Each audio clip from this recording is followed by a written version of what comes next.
adanya penetapan keputusan suara kemarin dari KPU, maka seyogianya sudah terlihat siapa pemenangnya hari ini. Kontestasi sudah usai, saatnya bagaimana kemudian kita bersama-sama membangun Sidoarjo lebih baik lagi. Bebas menjadi hak dari beliau-beliau, terutama Pak Bambang, untuk bisa mengajukan ke MK. Tapi dengan adanya selisih 1,5, saya kira itu nanti ujungnya juga nanti ditolak karena syarat dari MK adalah 0,5 yang bisa diakomodir. Karena kami malu, pertama, malu ternyata jangka untuk memperbaiki ini lebih lambat dibanding pembangunan. Pembangunan apapun kalah cepat sama memperbaiki, sehingga ke depan saya yakin luas jalan mantap akan semakin berkurang. Karena waktu kita habis untuk memperbaiki. Caranya bagaimana untuk memotong ini adalah kemudian betonisasi seluruh jalan-jalan yang ada di Sidoarjo. Nah, selain itu nanti fokus pada pemulihan ekonomi. Target pertama adalah bagaimana kemudian merealisasikan walaupun hanya sejengkal untuk Rumah Sakit Sidoarjo Barat sama frontage. Nah, kita sudah ada 43% lebih, ini akan kita langsung eksekusi, kita langsung kirimkan surat itu, sehingga secepatnya walaupun hanya 5 meter kita bangun itu. Saya yakin kalau orang sudah ada bangunan, mereka juga sungkan, oh ternyata ini hajatnya orang banyak.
Cuaca yang cerah ini, alhamdulillah kita bisa berkumpul bersama untuk mengadakan konferensi di sini bersama seluruh teman-teman wartawan. Kami ingin menginformasikan kepada jenengan bahwasannya dengan adanya penetapan keputusan suara kemarin dari KPU, maka seyogianya sudah terlihat siapa pemenangnya hari ini. Poinnya adalah bukan hanya menang-menangan, bukan, tapi bagaimana kemudian menyatukan kembali dari ketiga paslon ini bahwasannya kontestasi sudah usai, saatnya bagaimana kemudian kita bersama-sama membangun Sidoarjo lebih baik lagi. Walaupun memang bebas menjadi hak dari beliau-beliau, terutama Pak Bambang, untuk bisa mengajukan ke MK. Tapi dengan adanya selisih 1,5, saya kira itu nanti ujungnya juga nanti ditolak karena syarat dari MK adalah 0,5 yang bisa diakomodir. Ke depan kami menginginkan bahwasannya program-program yang sudah kami susun ini bisa dalam masa transisi ini bisa bersama-sama untuk membangun RPJMD yang kuat, sehingga apalagi era COVID ini belum usai, sehingga seluruh program yang utamanya adalah mengembalikan, memulihkan situasi ekonomi serta kesehatan pasca COVID ini bisa terlaksana, serta membangun, fokus kami adalah membangun secara masif infrastruktur. Kami pasti jenengan semua sudah tahu hari ini infrastruktur menjadi salah satu yang menjadi prioritas, poin yang ingin dilihat oleh masyarakat. Begitu masifnya Surabaya, begitu masifnya Mojokerto, kita akan rubah itu. Termasuk salah satunya adalah Rumah Sakit Sidoarjo Barat, frontage, serta betonisasi beberapa jalan-jalan. Karena kami malu, pertama, malu ternyata jangka untuk memperbaiki ini lebih lambat dibanding pembangunan.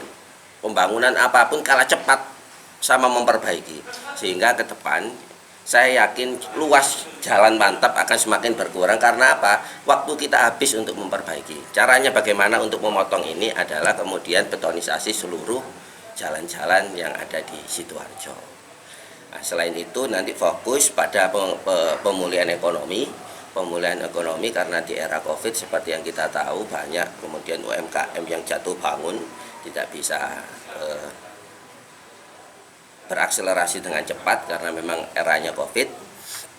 Selain itu, mari maknai bersama seluruh teman-teman, disampaikan nanti jangan dipotong-potong juga. Pilkada ini saya kira sudah usai. Bagaimana membangun kembali Sidoarjo lebih baik, fokus membangun Sidoarjo, bukan kemudian mencari kesalahan sana sini, menang-menangan di sana sini, bukan. Saya kira pilkada ini sudah jelas, tinggal menunggu penetapannya. Kalau penetapan ini udah, saya yakin semuanya sudah tahu lah siapa pemenangnya. Saya kira itu. Gus, ini kan Sidoarjo kan hampir tiap tahun itu silpa, hampir 1 triliun ini. Kira-kira apa kira nantinya? Saya kira kalau kemarin skemanya adalah kenapa kok bisa silpa seperti itu, karena kurangnya komunikasi antara eksekutif dengan legislatif. Itu yang pertama. Yang kedua, lambatnya proses lelang ini. Lelang ini terlalu berbelit-belit dan sebagainya. Yang ketiga, pembahasan RPJMD Renstra ini lambat sehingga eksekusinya juga lambat. Kadang-kadang keluar juga Juni dan sebagainya. Ini ke depan kita akan dorong lebih di depan sehingga proyek-proyek besar ini sudah digarap mulai dari Februari. Bukan seperti yang sekarang, kemudian di November, di Desember kita masih bangun jalan. Dan ini kasusnya banyak sekali toh. Kita masih bangun jalan di Desember. Kayak sekarang banyak. Kenapa? Karena memang nggak ditaruh depan. Nah, besok bersama Pak Supandi, memang kita tidak bisa langsung karena kita masih pakai pakai APBD yang sekarang dieksekusi. Tapi yang jelas kita akan mulai running sejak dilantik, memastikan PAK ini sudah oke, sesuai dengan program yang sudah kami buat. Kita jujur kita juga nggak bisa langsung eksekusi program itu karena memang kita kemarin tidak ikut kan pembahasan APBD-nya, tidak ikut, sehingga yang jelas kita akan mulai masuk ini sekitar Juni ketika PAK berjalan. Gus, ini kan ada upaya untuk apa ini? Gus, ini kan birokrasi gimana? Birokrasi saya kira birokrasi ini orangnya pasti kompeten. Tinggal bagaimana menggerakkan beliau-beliau ini lebih baik lagi, membackup beliau terutama PPKOM ya, sehingga mereka tidak takut lagi untuk berani berkreasi, berani berinovasi. Kalau saya sih fokusnya di PPKOM. Ketika PPKOM ini merasa tenang, nyaman, ada backup, saya yakin pembangunan akan mengikuti di belakangnya.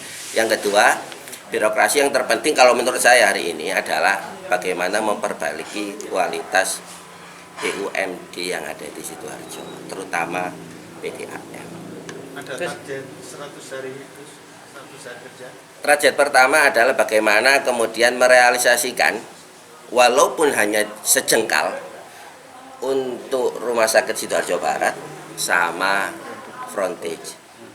Nah, kita sudah ada 43% lebih, ini akan kita langsung eksekusi, kita langsung kirimkan surat itu, sehingga secepatnya walaupun hanya 5 meter kita bangun itu. Saya yakin kalau orang sudah ada bangunan, mereka juga sungkan, tuh ternyata ini hajatnya orang banyak. Terus 2 hal tadi jadi program kerja 100 hari kerja, rumah sakit sama frontage room. Banyak sih, termasuk kita akan secepatnya untuk bangun beberapa TPST. TPST ini juga menjadi fokus karena nggak semua desa, sama pengerukan sungai-sungai ini juga kita akan. Tapi yang terpenting ini masalah pelayanan publik juga. Masalah pelayanan publik kita akan fokuskan, terutama nanti adanya respon cepat 24 jam karena ini yang dibutuhkan orang sebenarnya ini. Gus, ada upaya untuk komunikasi dengan paslon lain ketika ini ada informasi akan dilanjutkan gugatan ke MK. Kita kemarin sudah komunikasi sama Golkar, sama Pak Sarmuji sudah, sama PDI juga, terutama untuk para legislator karena memang ini calon mitra kita, calon rekan kita, sehingga pembangunan harus bisa berjalan bersama-sama. Terkait untuk paslon masih nomor 1 masih memang belum. Sempat juga saya hubungi Cahyo, anaknya Pak BAS sekaligus ketua tim, kemarin sempat saya telepon. Ya, saya minta untuk cerdas lah. Kalau nggak bisa dipaksa, nggak usah dipaksa. Kita tata bersama-sama. Tapi saya hormati, beliau juga punya argumen, saya hormati itu. Biarkan, nggak apa-apa. Saling menghormati saja. Saya kira kalau putusan selanya cepat, ya kita bisa tanggal 23. Kalau lambat, ya kita nanti penetapan pemenangannya tanggal 3. Tergantung putusan selanya ini. Gus, dunia pendidikan Gus, beberapa tempat kan kurangnya sekolah yang negeri Gus. Kedepannya seperti apa target? Kalau sekolah negeri, terutama untuk SMA yang dikeluhkan oleh banyak ini wilayah provinsi, tapi ke depan kita akan berusaha juga untuk dorong, tetapi dengan catatan. Catatannya adalah jangan sampai kita bangun SMA negeri di sana, SMP negeri di sana, SMP dan SMA negeri swastanya kemudian jadi gulung tikar semua. Jadi ini sudah bagus. Pendidikan, Kepala Dinas Pendidikan sudah mulai menyetop perizinan untuk SMA, SMK, SMA, SMP juga mulai stop, sehingga kita pastikan ke depan kalau memang memungkinkan di daerah itu butuh bangku, kita akan pastikan bangun di sana. Kita akan dorong ke provinsi, misalkan ke SMA, SMK, kita akan dorong kalau memang dari jumlah bangkunya kurang istilahnya gitu ya. Sehingga nanti APBD perubahan nanti itu kira-kira apa yang paling diprioritaskan? PAK ini nanti yang lebih kita dorong sesuai dengan program kita. Ini appraisal tanahnya sudah tinggi. Jadi ini yang perlu diberitahukan ke seluruh masyarakat adalah satu, ini bukan ganti rugi tapi ganti untung. Nah, ini tidak pernah kita akselerasikan di berita ini, gambaran ini ganti untung, ini tidak pernah kita dorong. Yang kedua adalah bagaimana secara humanis kita berkomunikasi kepada empunya tanah, kepada empunya rumah. Kalau memang dinas turun tidak bisa, ya kita yang akan turun meminta. Saya kira ketika logis harganya tinggi, mana orangnya? Tapi kalau kemudian dalam proses misalkan 4-6 bulan ternyata berbelit, tidak ada cara lain selain masuk ke pengadilan. Kenapa? Satu, terkadang orang memikirkan 10.000 orang ini merasa penting. Tapi kalau saya akan lebih memilih 2 juta orang yang lewat sana dibanding orang 10.000. Harganya sudah oke, sudah bahasanya ganti untung lah. Ini perlu bantuan dari teman-teman semua, bahwasannya ini ganti untung, harganya lumayan, sehingga nggak ada alasan apalagi ada hajat 2 juta orang yang riwa-riwi di sana, sehingga harus didahulukan. Tidak ada egoisan, nggak ada kuat-kuatan, nggak ada bener-beneran. Kita ngomong maslahat untuk 2 juta orang yang lewat dari Gedangan ke warung. Karena kita juga dorong di RPJMD yang kita nanti walaupun cuma 3,5 tahun. Ini tidak tahu saya gimana ini bentuknya masa 3 tahun. Ini masa jabatan berapa sih? 3,5 tahun. 3 tahun setengah. Belum masa ada RPJMD 3,5 tahun. Tapi kita akan tulis di sana. Kita akan tulis di sana termasuk Rumah Sakit Sidoarjo Barat tetap sama berkoordinasi secara penuh tentang flyover Gedana. Satu, terus sampai kalah di daerah barat ini. Apa nanti kemudian barat itu semakin ditinggal kecuali nanti tetap dibangunkan rumah sakit ini. Justru kalau kalah di sana, maka justru daerah itu yang harus lebih disentuh. Bukan kemudian ketika kalah di sana terus dianaktirikan. Kalau mau menang di tahun 2024, yang kalah-kalah justru tambah diramut. Iya dong. Gus, terakhir terkait penyediaan lapangan kerja 100.000 yang program jenengan seperti apa nanti eksekusinya? 100.000 lapangan kerja itu pasti tercapai. Kenapa kok saya pede pasti tercapai? Gambarannya simpel, Mas. Dengan UMK kurma yang kredit mikro itu 5-50 juta untuk kelompok ibu-ibu. Satu kelompok ternyata kemudian 10 juta saja.